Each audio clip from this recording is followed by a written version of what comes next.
Dan karena itulah akhirnya mereka memutuskan untuk menjadikan tubuh Redo ini menjadi Lego. Menurut keterangan dari kampus sendiri, katanya sih Redo ini memang melakukan penelitian tentang LGBT sehingga dia harus menyamar dan juga masuk ke lingkungan seperti itu. Pelangi-pelangi lagi sama kayak ya kasus kemarin, minggu kemarin. Agak ekstrim sih tapi yang ini pelanginya, lebih ekstrim dari yang kemarin.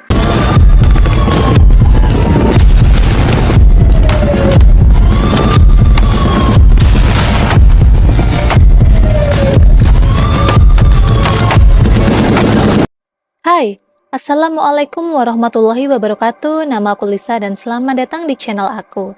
Hari Rabu nih, ada yang tahu kita bakal bahas apa? Betul banget, kita bakal bahas tentang kasus kriminal. Emang kalau hari Rabu ini agak cekot-cekot pembahasannya. Udahlah, risetnya berat, harus nyari ini itu yang bener-bener detail biar nanti nggak misinformation. Terus juga ya kisahnya kayak gitu-gitu ya kalau kasus kriminal. Nah, kali ini nih aku bakal bahas tentang kasus yang dari kota tercintaku, dari Jogja. Sedih banget sih kok dari Jogja. Ya, ini adalah kasus yang cukup viral kemarin Juli, yaitu kasus meninggalnya salah satu mahasiswa UMZ Yogyakarta. Ya, kalian pasti tahu kan yang katanya motifnya itu ambigu kayak gitu. So, langsung aja kita ke TKP, tarik ke pembahasannya. Let's go! Kasus ini bermula ketika ada salah seorang warga yang pergi memancing pada Rabu malam 12 Juli 2023 di area Jembatan Kelor, Bangunkerto, Turi, Sleman. Nah, waktu warga ini ingin menuju ke bawah jembatan Kelor tersebut, warga ini sangat terkejut karena di sana ia melihat potongan tubuh manusia yang berupa 2 kaki dan 1 tangan. Ia lalu melaporkan penemuan tersebut ke Polresta Sewon. Ia lalu melaporkan penemuan tersebut ke Polresta Sleman. Nah, menurut keterangan polisi, potongan-potongan tubuh ini tidak hanya ditemukan di sungai, tapi juga ditemukan di semak-semak. Tidak jauh dari ditemukannya potongan tubuh tersebut, ditemukan pula sebuah kresek hitam yang berisikan pakaian dalam wanita. Itulah kenapa awalnya kasus ini dikiranya korbannya ini berjenis kelamin wanita. Tapi setelahnya kita ketahui ya ternyata itu cuma buat mengecoh polisi. Selanjutnya polisi pun kembali melakukan pencarian ke area yang lebih luas lagi.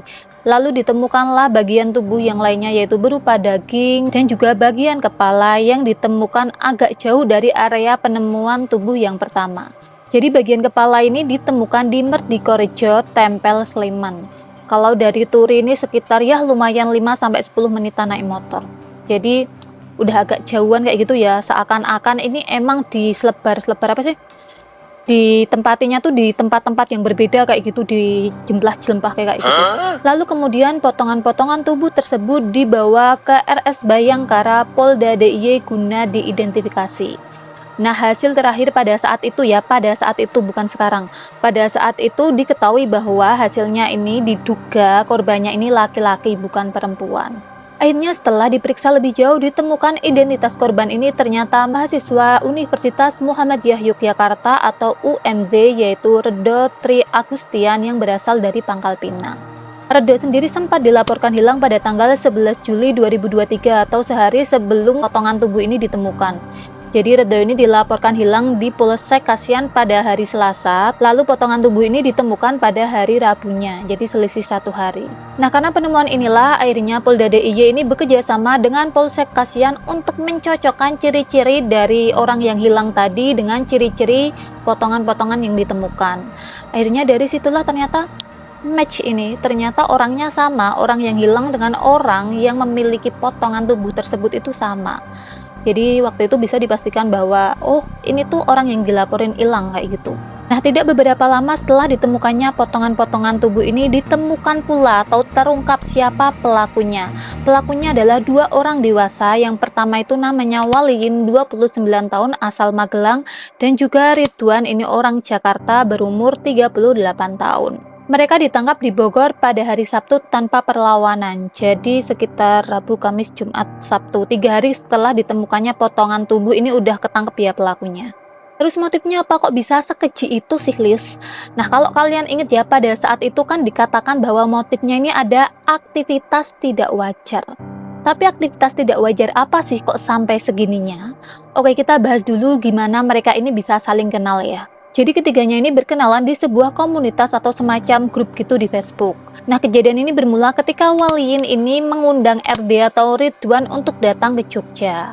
Ridwan pun menyetujui, dan ketika Ridwan ini sampai di Jogja, mereka bertiga ya Ridwan, Waliin, sama Ridho ini bertemu di kos Waliin yang berada di Sleman.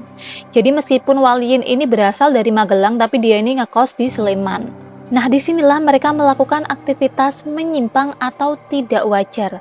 Aktivitas ini berupa kekerasan satu sama lain yang berlebihan. Diduga karena terlalu berlebihan, inilah akhirnya Ridho ini meninggal. Nah, karena melihat keadaan Ridho pada saat itu, akhirnya Waliin dan juga Ridwan ini tuh panik banget. Dan karena itulah akhirnya mereka memutuskan untuk menjadikan tubuh Ridho ini menjadi Lego. Paham kan? Ya, tuh Lego itu. Mereka juga berupaya untuk mengaburkan identitas Ridho dengan menguliti dan merebus beberapa bagian tubuh dari Ridho lalu dibuang di beberapa tempat yang berbeda.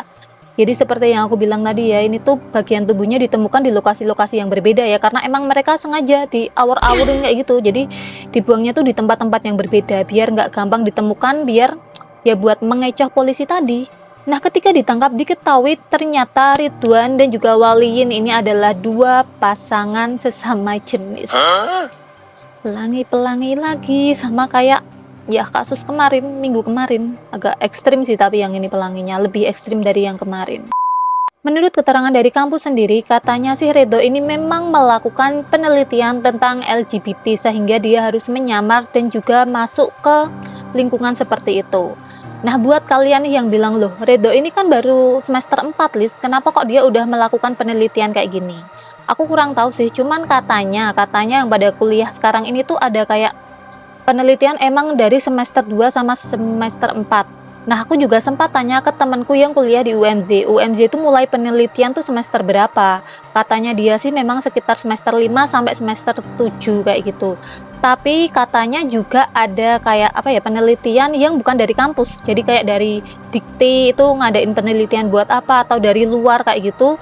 Misal buat lomba-lomba terus nanti dia dibiayain dan lain sebagainya, itu juga ada. Jadi kita sampai sekarang masih nunggu ya, ini sebenarnya penelitian apa yang dicari sama Ridho, karena mungkin ya kita sendiri nggak tahu.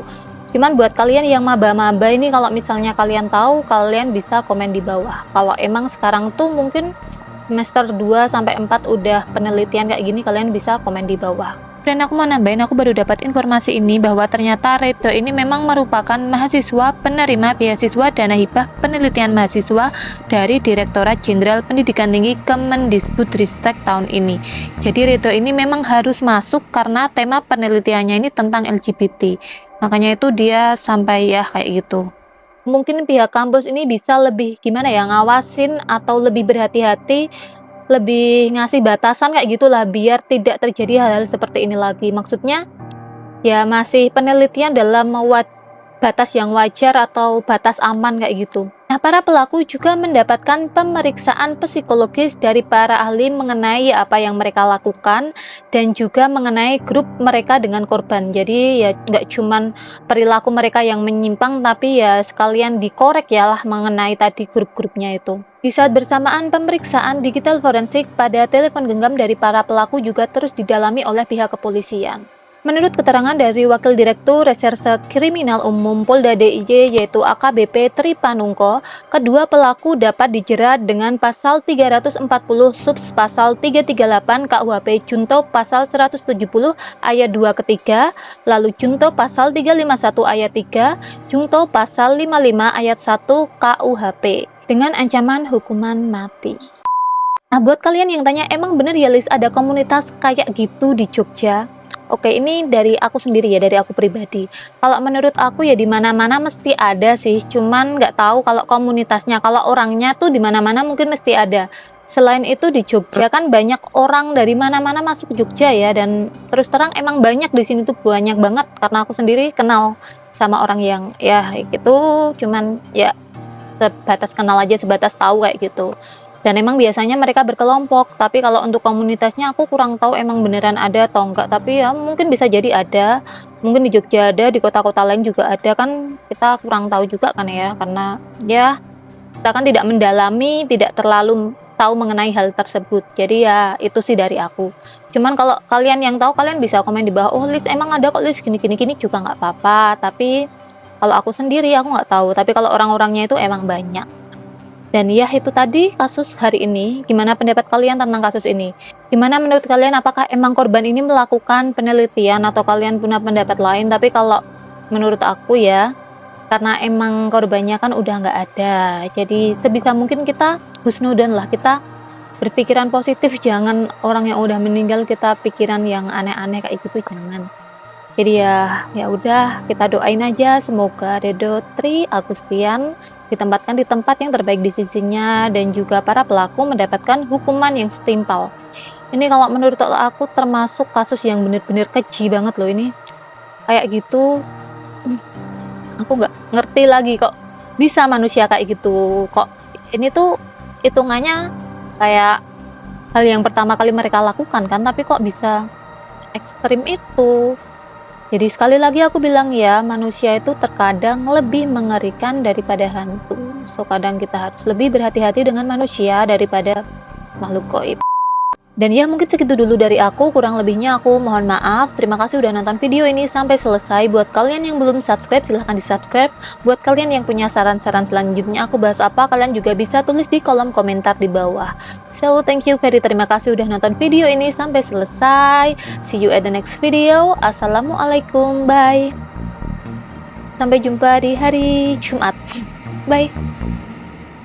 126끝